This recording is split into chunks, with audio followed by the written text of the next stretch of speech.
Spring 1944. The war had reached a moment where history could be broken by a single decision made in silence. Along the southern coast of England, the greatest invasion force ever assembled waited for an order that would send hundreds of thousands of young men into fire and water. Ships were loaded, maps were finalized. Every hour brought the world closer to a day that would decide the fate of Europe. Yet the most dangerous countdown of the war was not ticking toward the beaches of France. It was ticking inside a quiet office, over a single name. The enemy feared that name more than any other. To them, it meant speed, violence, and collapse. To his soldiers, it meant confidence, someone who would push forward when others hesitated. But to politicians and diplomats, that same name had become radioactive. 6 weeks before the invasion, America's most feared general was closer to disgrace than glory. Not because he had lost a battle, not because he had failed his men, but because words, spoken casually, recorded imperfectly, and amplified mercilessly, had triggered a political firestorm that threatened to erase him from history. Behind closed doors, leaders faced an unthinkable question. Could they afford to remove the one man the enemy expected to see on the battlefield? One signature could end his career. One signature could change the course of the war. This is not a story about beaches or tanks. It is a story about restraint, fear, leadership, and how close history came to taking a very different path. If stories like this matter to you, stories that reveal the hidden moments behind history, subscribe to the channel and support us so we can continue bringing you powerful, deeply researched battlefield narratives like this one. His reputation was not built in conference rooms or polished speeches. It was forged in dust, heat, and the unmistakable sound of engines moving forward when every instinct told others to stop.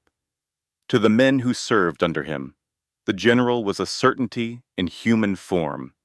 He believed that hesitation was the most expensive mistake an army could make. Speed, in his mind, was not recklessness. It was mercy. Move faster than the enemy, strike harder than expected, and you shorten the war, and fewer sons fail to come home. That logic guided every order he gave, and his soldiers felt it in their bones.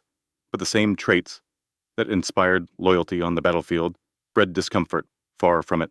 In Washington and London, he was spoken of in careful tones. Results could be praised, personality could not. He had little patience for diplomacy, even less for ambiguity. He said what he believed, and he believed deeply that war was won by action, not by words crafted to offend no one. This made him dangerous in ways no enemy artillery ever could. Political leaders saw him as a man who moved faster than the system built to contain him. They worried not about his ability to defeat the enemy, but about his inability to slow himself down once unleashed. He did not understand restraint as a virtue. To him, restraint belonged to peacetime. War demanded momentum, and momentum, once lost, was almost impossible to regain. Among his peers, opinions were divided. Some admired his clarity, others resented his intensity, but even his critics admitted the same uncomfortable truth. No one else could do what he did once the fighting began. That contradiction defined him. He was both the sharpest blade in the arsenal and the hardest to handle. As the invasion drew closer, that contradiction no longer felt theoretical. It felt urgent, because the war did not just need someone who could fight. It needed someone who could win, fast. It did not happen on a battlefield. And that was what made it so dangerous. The room was small, the mood relaxed, the kind of setting where words felt lighter than they truly were. It was meant to be a simple gesture of goodwill, an informal gathering, polite faces, warm tea, and quiet gratitude between allies sharing the same long war. The general had been assured it was private. No microphones, no headlines, no consequences. That assumption would cost him nearly everything. He spoke the way he always did, confident, expansive, thinking aloud rather than reading from prepared lines. There was no malice in his tone, no intent to divide. He believed shared sacrifice spoke for itself, but belief is not protection, and intent does not survive translation once words leave the room. Someone was listening who was not supposed to be there. Someone was writing a single phrase, stripped of context, became something else entirely. Nuance vanished, balance disappeared. What remained was a version of his words, sharpened into accusation. By the time the story crossed the Atlantic, it no longer mattered what he meant. It only mattered what people thought they heard. In war, truth moves slowly. Perception moves at the speed of fear. The general learned of the damage the same way the rest of the world did, through headlines that felt foreign, hostile, final. Allies questioned motives. Politicians questioned judgment. What had been a quiet conversation became a public verdict. He had survived enemy fire. He had survived controversy before, but this was different. There was no counterattack for this kind of assault. No maneuver that could undo it.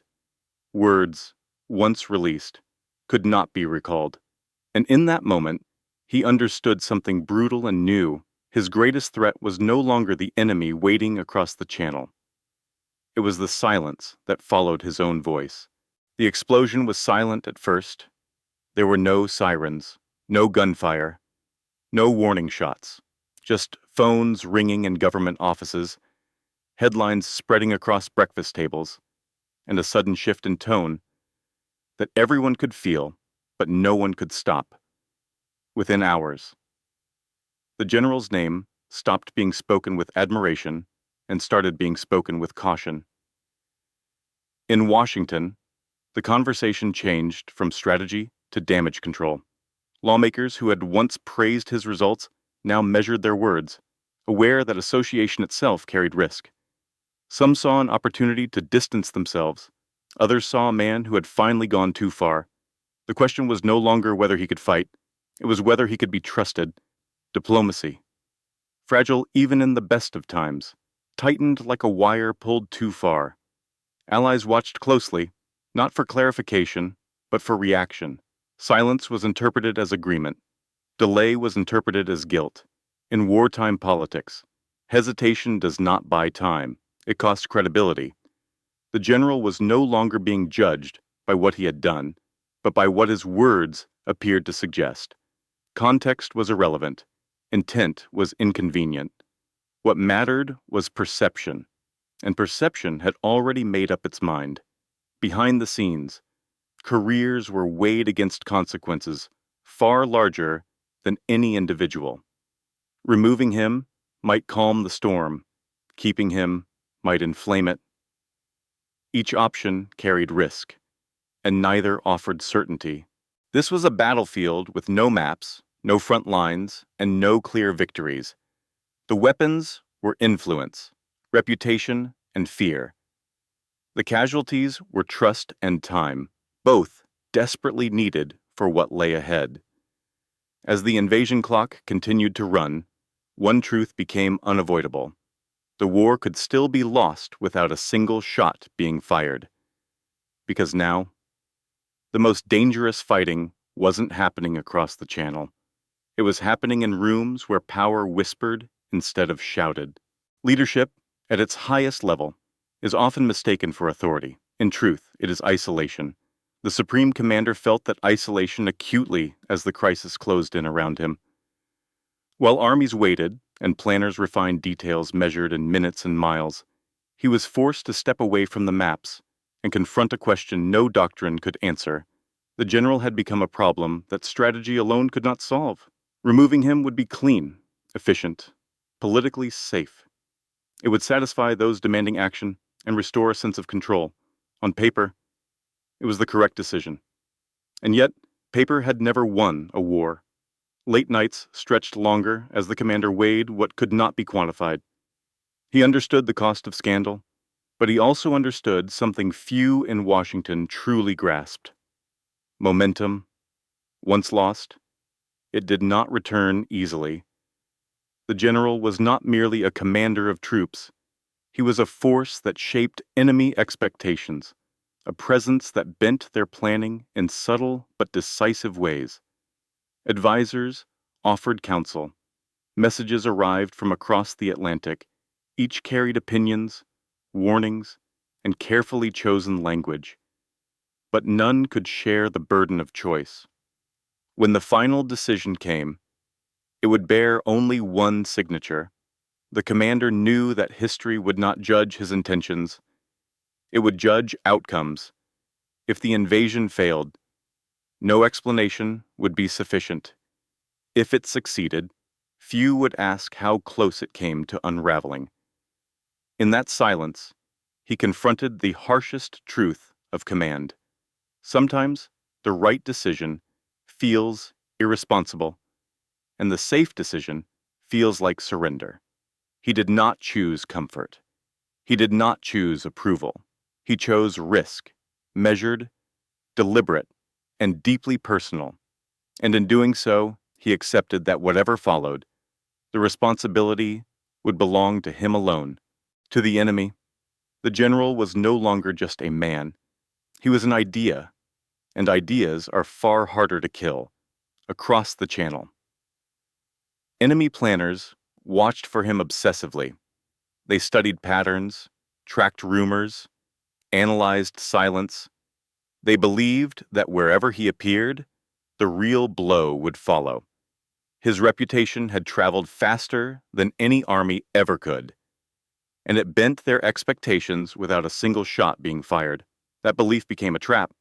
The general was given command of something that did not truly exist, an army of signals, shadows, and deliberate noise, vehicles that never moved, radio traffic meant to be overheard, headquarters alive with activity that led nowhere. To his own frustration, he was no longer allowed to fight. Instead, he was ordered to perform the most unnatural role of his life, to do nothing, loudly. The enemy mistook stillness for preparation. They mistook absence for patience. They convinced themselves that the general's silence meant delay, not deception, and because they feared him, they trusted their fear more than their evidence. That was the brilliance of it. Every day he remained where he was. The illusion held.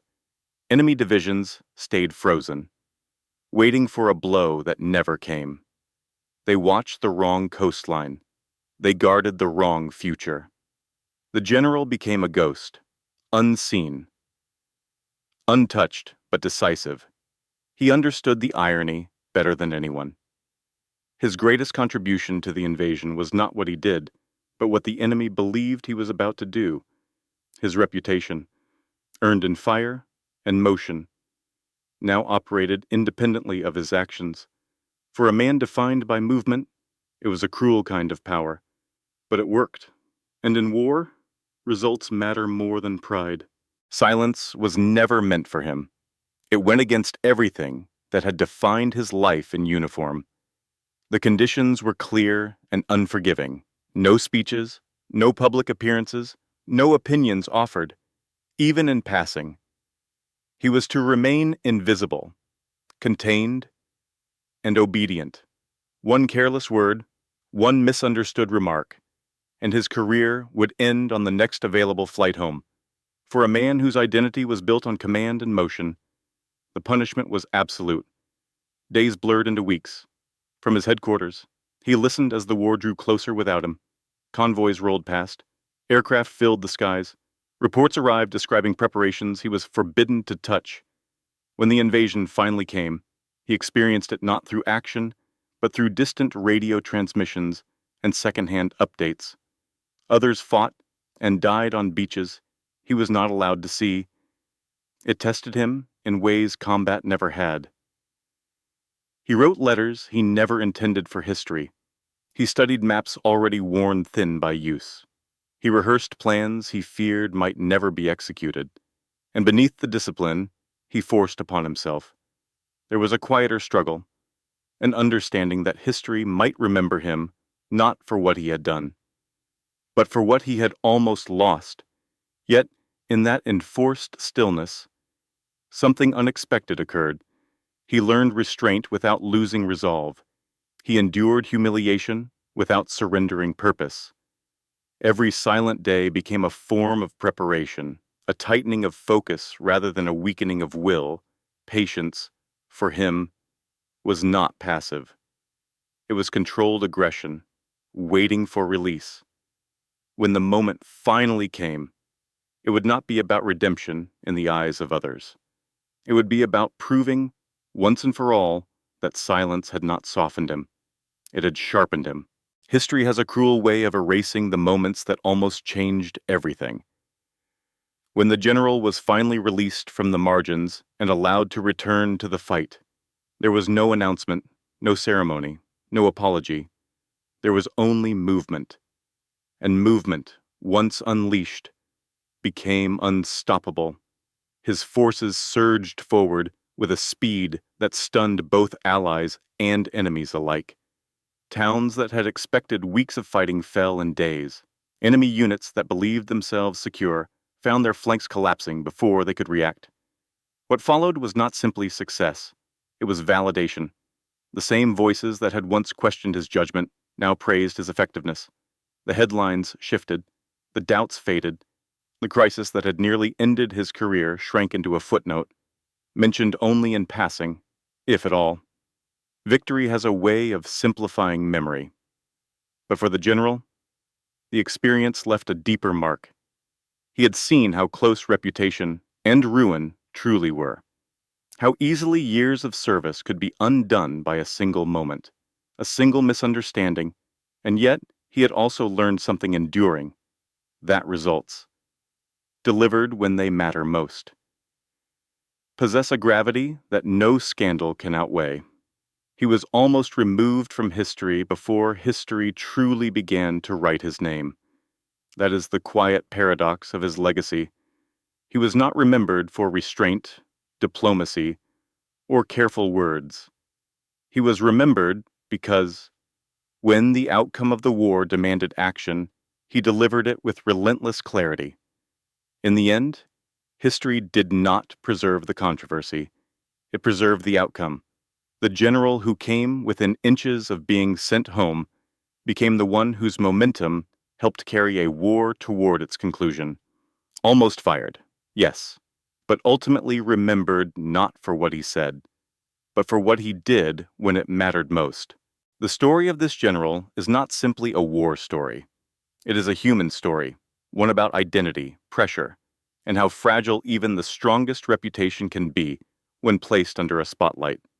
He was a man built for motion in a world that suddenly demanded restraint.